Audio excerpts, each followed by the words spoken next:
2 Points East, A View of Maritime Norfolk, written and narrated by Judith Ellis, with a few red herrings to flag up some interesting facts on the way.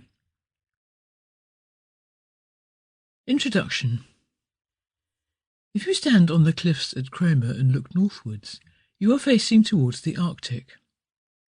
If you were to travel in a straight line just to the east of the Greenwich meridian, you would pass beyond the North Sea into the northern Atlantic, leaving Shetland on your left and Bergen in southern Norway on your right, and you might just catch a glimpse of Iceland at the edge of the Arctic Circle away to your left.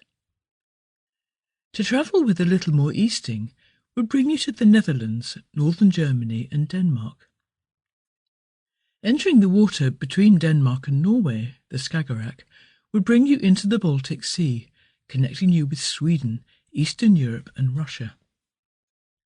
There was a time, not too long ago, when these waters were the workplace for fishermen and sailors from the East Anglian coast, and sea travel was faster and often safer than journeys overland.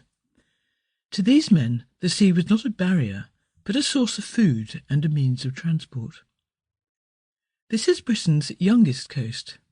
The North Sea was formed only 10,000 years ago, when the last ice sheet of the Devonian period melted and the old land of Doggerland gradually flooded, separating East Anglia from mainland Europe.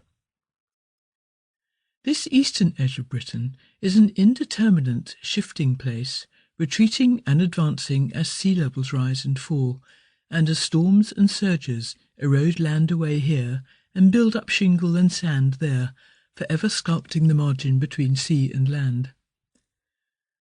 The chalk on which Norfolk rests was laid down 200 million years ago by the slow build-up of tiny marine animals under the sea.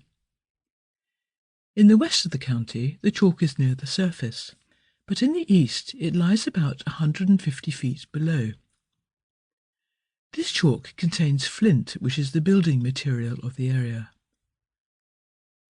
When the last ice sheet, which came down as far as the North Norfolk coast, began to melt 10,000 years ago, it left deposits of sand, clay and shingle, known as crag, which make up the features of the landscape here, such as the cliffs from Haysborough up to West Runton, the Cromer Holt Ridge, and the little humps of Beeston Bump and Cly Eye, which visitors always assume are burial mounds. The area which flooded to become the North Sea, known as Doggerland, was a vast expanse of marsh and sandy soil, over which roamed mammoth. Sample complete. Ready to continue?